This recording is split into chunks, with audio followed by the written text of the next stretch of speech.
देखो, एक चोर था जो कि बड़े बड़े राजवाड़े में चोरी करता था। मैंने देखा, हमारे यहाँ भी एक चोर था गांव में, और दिन दहाड़े बोल के आता था, मैं तुम्हारे घर में चोरी करूंगा, बोल के चोरी करता था, और कोई भी पकड़ नहीं सकता था। क्या मंत्र था उसके पास। तो एक बार शादी के समय में उसने बोला कि उसकी शादी पड़ी थी गांव में, बोला तुम्हारे घर शादी में चोरी करके जाऊंगा। बोले शादी के टाइम में इतना लोग रहते हैं, कैसे चोरी करेगा, देखेंगे। बोले नीच जात का था, तंदुरुस्त आदमी था।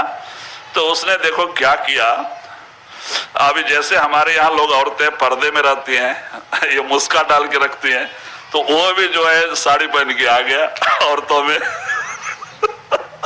देखो चोर का क्या क्या तरकीब होती है। साड़ी पहन के आ गया, जैसे शादी के गाने गाते हैं लोग, उसी में सब, और जो सोना चांदी गहने लाए होते हैं सब बताते हैं, लोगों को देखने के लिए रखते हैं ना। इसने अच्छी तरह से मुस्के में से ही देखा।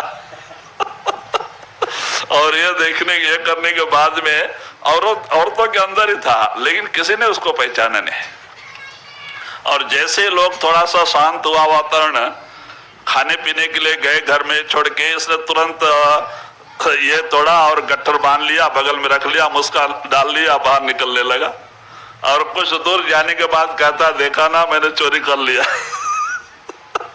तो अपना मुस्का हटा दिया। इसकी बड़ी बड़ी मूछें भी थी। देखो कितना हिम्मत होती है ऐसे चोरों की। तो कहते ऐसे ही एक चोर राजवाड़े में चोरी किया, उनकी भी एक हिम्मत होती है। राजवाड़े में चोरी किया और सिपाही उसके पीछे पड़े काफी देर के बाद में। तो वो भागते भागते गांव की तरफ चला गया। 1 किलोमीटर पे गांव था। तो सिपाही उसके पद चिन्ह देख के उसके पीछे जाते जाते गांव में पहुंच गए। वहां सत्संग चल रहा था, 8 साढ़े 8 का टाइम था, सत्संग चल रहा था। तो ये भी जाके वो सत्संग में अंदर बैठ गया। अब सत्संग में क्या विचार चल रहा था कि अगर कुछ टाइम तक सत्संग सुना, सिपाही आके पीछे खड़े हैं, क्योंकि वो पैर के चिन्ह की पहचान देख देख के आए हैं, क्योंकि उस समय चप्पल उप्पल नहीं पहने थे। पैर का चिन्ह देखते देखते यहाँ पे आ गए, और वो चिन्ह के द्वारा ही पकड़ना चाहते हैं। आदमी को तो उन्होंने देखा ही नहीं, पद चिन्ह के ऊपर। और वो लोग आके खड़े हैं, और यहाँ सत्संग चल रहा है।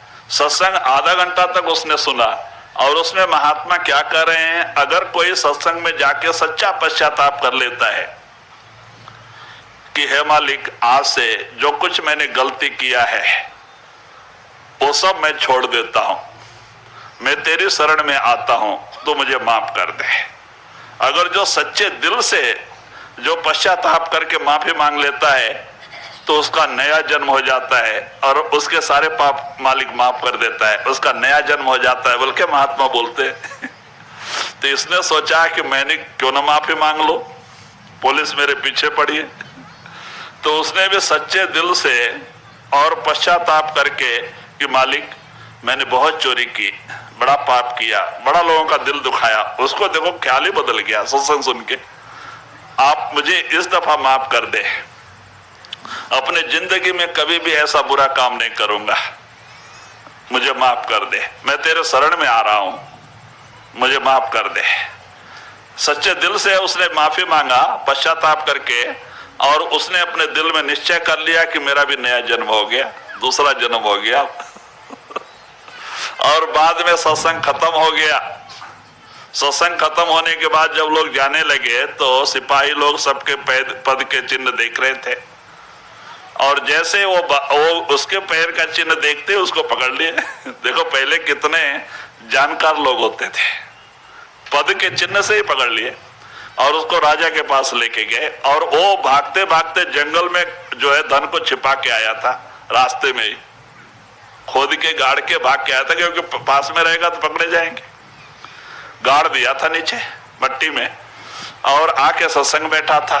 तो बाद में जब उसको पकड़ लिए और राजा के पास लेके गए, तो राजा ने कहा ठीक है, इसकी पहचान कैसे हो कि ये चोरी है या कोई दूसरा आदमी। तो राजा ने ऑर्डर दिया कि अच्छा ठीक है, एक हरे पत्ते को धागा लपेट के और इसके हाथ में रखो, और एक लोहे को लाल माने अंगार में जला के लाल करके इस हाथ पे रख दो। अगर वो पत्ता और धागा इसका हाथ जल जाएगा तो ये चोर है, अगर नहीं जलेगा तो ये चोर नहीं है। तो उसने अपने सच्चे दिल से मालिक से माने की प्रार्थना किया था, पश्चाताप किया था, और उसने सोच लिया था कि मेरा दूसरा जन्म हो गया। तो उसने भी अपने तैयार था और उसने पत्ता लपेट के धागा रखा गया उसके हाथ पे, आग में तपा तपाया लाल लोखंड लाके उसके हाथ पे रख दिया गया। तो हाथ ना वो पत्ता जला, ना धागा जला, ना उसका हाथ जला। लेके वो 5 मिनट तक खड़ा रहा, और जैसे उसने बाहर फेंक दिया तो घास में आग लग गई, इतना गर्म लोहा था वो। तो राजा बड़ा गुस्सा हुआ सिपाही के ऊपर कि क्या तुम लोग एक सच्चे आदमी को चोर बना के तुम पकड़ के लेके आए हो।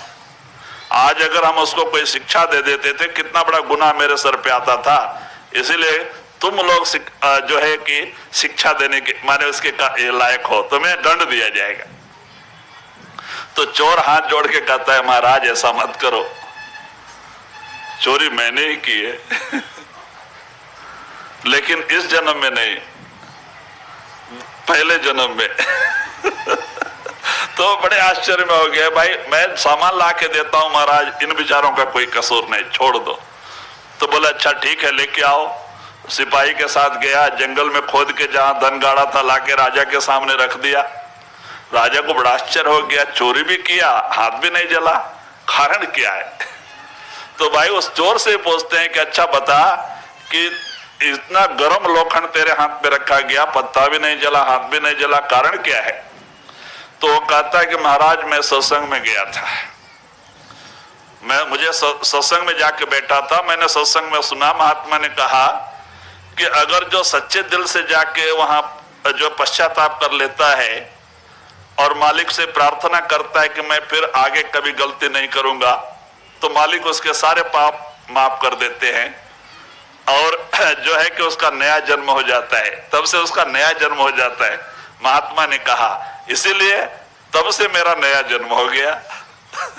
चोरी तो उसके पहले मैं किया था, वो दूसरा जन्म था, अब मेरा नया जन्म हो गया। तो राजा को बड़ा साख लगा, सच कहता है, और फिर जो है उसको इनाम देके छोड़ दिया गया कि चलो इतना तो इसके अंदर परिवर्तन आया।